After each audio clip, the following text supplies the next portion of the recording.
कोई पढ़ा लिखा है तो मैं उसको चैलेंज करता हूं, मजमे को नहीं पूरी दुनिया को चैलेंज करता हूं। एक नाम ऐसा बता दो जो सच्चा मुसलमान हुआ हो और इस्लाम की वजह से वो जलील हो गया हो। एक नाम मुझे बताओ, सिर्फ एक नाम मुझे बताओ जो इस्लाम की वजह से जलील हुआ हो। अल्लाह अकबर। आप तो बड़े मशहूर वाकयात सुनने के आदी है ना, आपको बहुत सारे वाकयात याद है ना। मुझे बताओ इस्लाम का दामन पकड़कर इस्लाम की वजह से कोई जलील हुआ हो तो बता दो। इस्लाम की वजह से कोई जलील नहीं हुआ। अगर इस्लाम की वजह से कोई जलील होता तो पहले नंबर पर मुसलमान होने वाले अबू बकर सिद्दीक जलील होते, लेकिन वो जलील नहीं हुए। उनको कितनी इज्जत मिली। अगर वो टाट पहन ले तो जिब्रील भी टाट पहनते नजर आते और आसमान के फरिश्ते टाट पहनते नजर आते। अगर इस्लाम की वजह से कोई जलील होता तो उमर इब्ने खत्ताब जलील होना चाहिए था, उस्मान गनी को जिल्लत मिलनी चाहिए थी, मौला अली को जिल्लत मिलनी चाहिए थी, मगर तारीख गवाह है इनमें से किसी को जिल्लत नहीं मिली। जब इन्होंने इस्लाम का दामन पकड़ा अल्लाह ने इनको ऐसी इज्जतें अता फरमाई कि अल्लाह अकबर, अरब के बोरिया नशीन कैसर और किसरा के ताजदार बनते हुए नजर आए। पता चला आपकी हमारी सोच क्या पता है, कपड़े से इज्जत मिलती है, मोबाइल से इज्जत मिलती है और उसके बाद अच्छी बाइक से इज्जत मिलती है और शेविंग कराने से इज्जत मिलती है। ये सब भूत सवार है, इसलिए जलील हो रहे हो। लेकिन याद रखना इज्जत सिर्फ इस्लाम से मिलती है। अगर आप इजाजत दें तो तारीख का एक खूबसूरत वाकया पढ़ के बात पूरी करना। इज्जत इस्लाम कपड़ों से नहीं, इज्जत इस्लाम से मिलती है। आपने सुना है, बहुत बार सुना है, सुन ले उसको। क्या तारीख है, जब बैतुल मुकद्दस फतह करने के लिए लश्कर इस्लाम पहुंचा तो वहां के राहिब ने कहा कि हम तुम्हारे अमीर को चाबियां देंगे, बुलाओ तुम्हारे अमीर। अल मुख्तसर ये कि फारूक आजम को खत लिखा। जब फारूक आजम को खत लिखा तो फारूक आजम के पास सिर्फ एक ही ऊँटनी थी, एक ऊँटनी थी और मुसलमानों का अमीर एक मुल्क से दूसरे मुल्क का सफर कर रहा है। अमीरुल मोमिनीन, न कोई फौज है न कोई हटो बचो वाला मामला है, कुछ नहीं, अकेला अमीर सफर कर रहा है और साथ में गुलाम है। खुद की एक ही ऊँटनी है और एक ऊँटनी के साथ सफर हो रहा है। फिर क्या हुआ, अल्लाह अकबर, और फिर किस शान से सफर हुआ। आपने फरमाया अपने गुलाम से, देखो थोड़ी देर मैं बैठूंगा, थोड़ी देर तुम बैठोगे। और अल्लाह अकबर, दुनिया ने ये तारीख के अंदर ये औरात गवाह है, दुनिया ने ये मौका भी देखा कि अमीरुल मोमिनीन अपने गुलाम को ऊँटनी पे बिठाकर खुद अल्लाह अल्लाह पैदल चलते नजर आए। और अल्लाह की शान ये, जिस वक्त तो मंजिल पर पहुंचे तो बारी गुलाम की थी और सैयदना फारूक आजम नकेल पकड़ करके चल रहे थे। और हालत ये थी, उस वक्त अमीरुल मोमिनीन के बदन पर जो जुब्बा था उस पे पेवन लगा हुआ था और जो मोजे पहने थे वो एड़ी के पास से फटे हुए थे। जिस वक्त तो नाला आया आपने सोचा फटे हुए मोजों में पानी भर ना जाए तो मोजे उतार कर आपने गर्दन पे डाल लिए और उसके बाद जब निकले तो हजरत खालिद इब्ने वलीद और अबू उबैदा इब्नुल जर्राह कान में बातें कर रहे थे। अमीरुल मोमिनीन ये क्या कर रहे हैं, अरे मोजे पैर में थे तो फटापन छुपा हुआ था। इतने लोग इस्तेकबाल के लिए आए हैं, मुस्लिम भी है, गैर मुस्लिम भी है, यहूदी भी है, ईसाई भी है, मुशरिक भी है, सब देखने आए कि मुसलमानों का अमीर कैसा है। और इन्होंने फटे हुए मोजे कंधे पे डाल लिए, गुलाम को बिठा दिया। लोग इस्तेकबाल करने के लिए आगे बढ़े, उनको यूं लगा कि जो नकेल पकड़ के चल रहा है वो गुलाम है और जो सवारी पे बैठा है वो इमाम है। लेकिन जब इस्तेकबाल के लिए लोग आगे बढ़े जो नहीं पहचानते थे तो खालिद इब्ने वलीद और अबू उबैदा इब्नुल जर्राह ने कहा, वो आका नहीं है हमारा, ये हमारा अमीर तो ये है जो नकेल पकड़ के चल रहा था। तो लोगों ने पूछा इसको क्या हो गया, तो तब बताया गया इनकी मिल्कियत में एक ही ऊँटनी थी और गुलाम को साथ लाए। तो इंसाफ का तकाजा ये था कि जितनी देर ये बैठेंगे उतनी देर गुलाम भी बैठेगा और जितनी देर गुलाम पैदल चलेगा उतनी देर ये पैदल चलेंगे। और बारी इसकी थी, अल्लाह अकबर, चुपके से किसी जवान ने कान में कहा, अमीरुल मोमिनीन इतने लोग इस्तेकबाल के लिए आए हैं, पेवन वाला जुब्बा पहना है, फटा हुआ मोजा कंधे पे डाल लिया है, आपने क्या किया। तो आपने गुस्से में कंकर उठाए और उठा करके उन पे मारते हुए फरमाया, कहा हुजूर अलैहिस्सलाम के पर्दा फरमाने को अभी एक सदी भी नहीं बीती और तुम इतनी जल्दी तुम्हारी सोच बदल गई, इतनी जल्दी तुम्हारी फिक्र बदल गई, इतनी जल्दी तुम्हारे ख्यालात बदल गए। फरमाया वल्लाह हमें इज्जत कपड़ों की और सवारी की वजह से नहीं मिली है, हमें इज्जत इस्लाम की वजह से मिली है, नबी की वफादारी की वजह से मिली है। जब तक हम इस्लाम का दामन पकड़े रहेंगे और हुजूर से वफादारी करते रहेंगे उस वक्त तक अल्लाह हमें इज्जत अता फरमाता है। आप मुझे बताएं, अल्लाह अकबर, जब चाबियां दी गई तो साथ ही साथ को ईसाई मुसलमान भी हुए और कहा उमर अगर लाओ लश्कर के साथ आते तो सिर्फ चाबियां देते, लेकिन उमर तुम इस्लाम की सादगी के साथ आए हो तो हमने चाबियां बाद में दी है, पहले हमने तुम्हें अपना दिल दे दिया है। और वो कलेमा पढ़ के मुसलमान हो गए। मुसलमानों बताओ आज जितनी दिलचस्पी बाइक में लेते हो, जितनी दिलचस्पी अच्छे कपड़े में लेते हो, जितनी दिलचस्पियां अच्छे कीमती जूतों में लेते हो, जितनी दिलचस्पियां हटो और बचों में लेते हो, उतनी दिलचस्पी इस्लाम पर अमल करने में लो। फटे कपड़े पर भी तुम्हें इज्जत मिलेगी, अल्लाह अकबर, पैदल चलने पर भी तुम्हें इज्जत मिलेगी, तुम्हें वकार मिलेगा। गुर्बत के बावजूद भी दुनिया तुम्हारे कदमों में अपना सर रखने पे मजबूर हो जाएगी। अल्लाह अल्लाह, मुझे बताओ सरकार गरीब नवाज के पास कौन सी दौलत थी, कौन सी हुकूमत थी, कौन सी ताकत थी, मगर खिलजी से लेकर अकबर आजम तक सब गरीब नवाज के कदमों में अपना सर रख करके बता रहे हैं अल्लाह अकबर। बादशाह शान वाला नहीं होता, जिसके पास दीन होता है वो शान वाला होता है। इसलिए ये दिमाग से भूत निकाल दो। बैठ के पानी पिएंगे तो जलील होंगे, एयरपोर्ट पर नमाज पढ़ेंगे, सफर में नमाज पढ़ेंगे, अल्लाह अकबर, तो जलील होंगे। नहीं, मुसलमान सच्चे नहीं है इसलिए जलील हो रहे, और जमीन पे जलील हो रहे हो, जमीन के अंदर भी जलील होने के लिए तैयार रहो। इसलिए सच्चे मुसलमान बनो।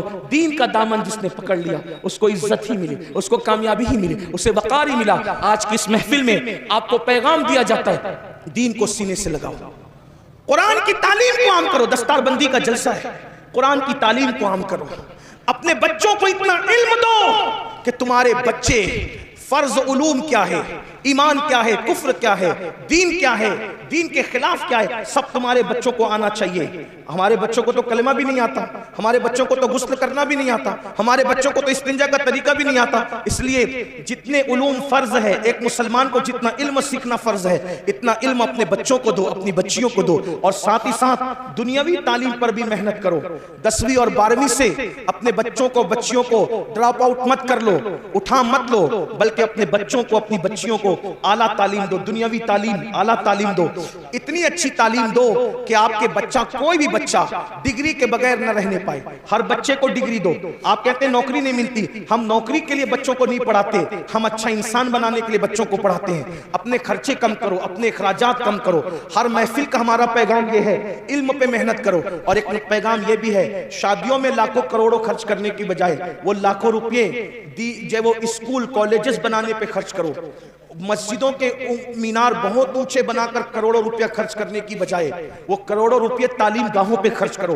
क्योंकि मस्जिद का ऊंचा मीनार हमारा कोई फायदा नहीं कर सकता, लेकिन अगर हमने तालीम गाहें मजबूत बनाई तो उससे अच्छे इंसान पैदा होंगे। हमारे यहाँ इमारतों की अहमियत नहीं है, हमारे यहाँ अच्छे इंसानों की अहमियत है। तो दानिश गाहें बनाओ।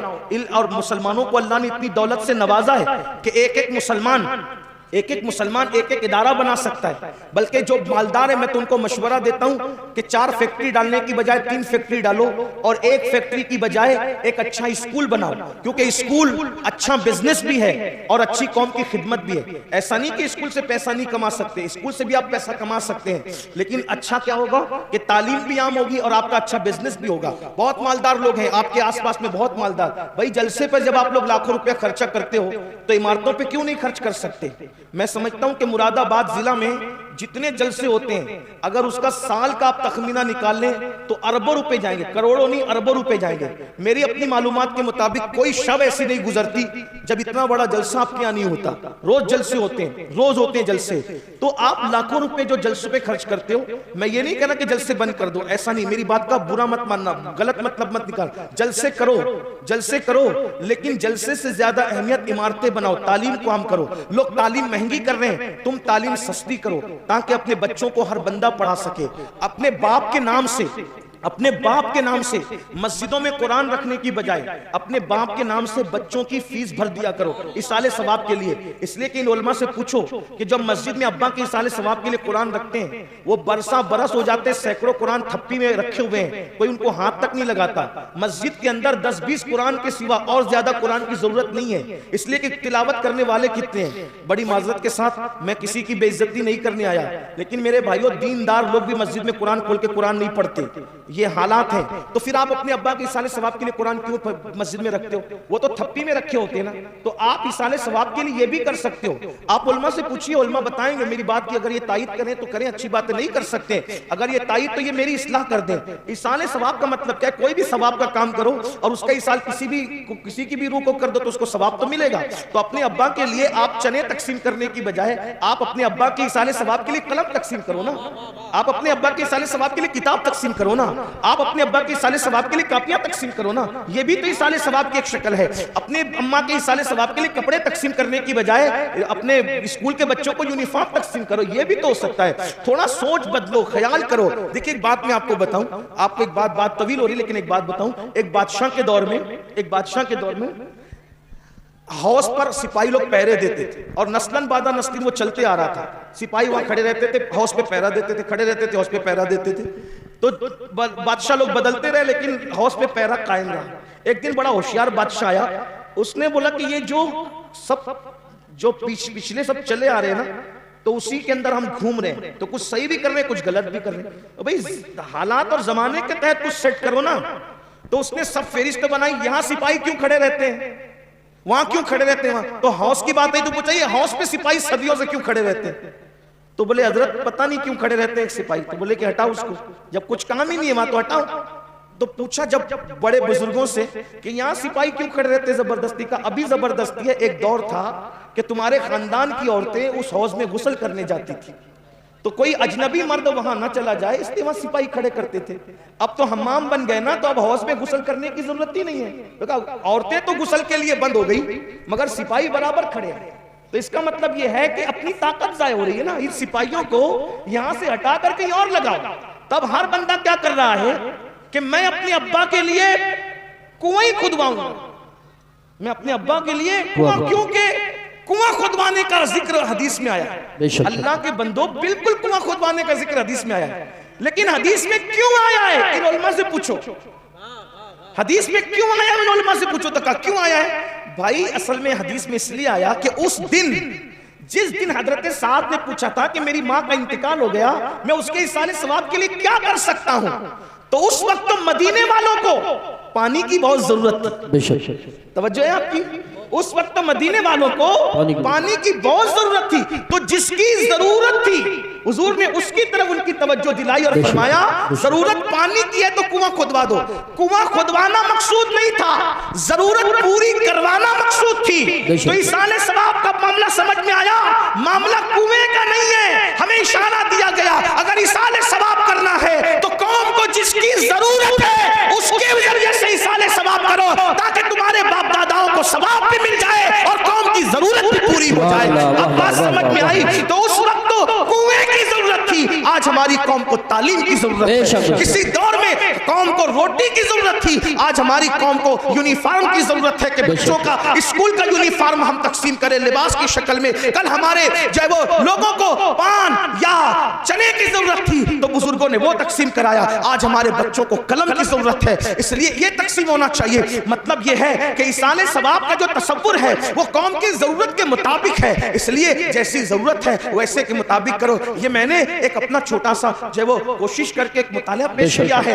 ये सही भी हो सकता है और ये गलत भी हो सकता है। अगर सही है तो मिन जानिबिल्लाह है और अगर गलत है तो मेरे नफ्स की शरारत है। इस पर मैं अल्लाह की बारगाह में तौबा करता हूँ, लेकिन आपसे इतना जरूर कहता हूँ अपने बच्चों को पढ़ाओ और बहुत पढ़ाओ। तालीम के लिए बहुत मेहनत करो, 8 घंटा नहीं अगर 16 घंटा मेहनत करना पड़े तो आप मेहनत करो, लेकिन किसी बच्चे को अनपढ़ मत रहने दो, जाहिल मत रहने दो, खूब पढ़ाओ। अगर लोगों के कंधे से कंधा मिलाकर जीना है, लोगों के कंधे से कंधा मिलाकर खड़े होना है, लोगों के साथ साथ चलना है, तालीम के बगैर नहीं चल सकते। तालीम हासिल करके लोगों की जरूरत बन जाओ, लोगों की जरूरत बन जाओ, लोगों के पीछे तुमको फिरना ना पड़े। इतनी सलाहियत पैदा कर लो लोग तुम्हारे पीछे पीछे फिरें, और कोशिश करोगे तो कोई मुश्किल नहीं है, कोई बईद नहीं है। हर दौर में मुसलमान इल्म का इमाम हुआ है, इस दौर में भी ये मसनद आपको संभालनी है।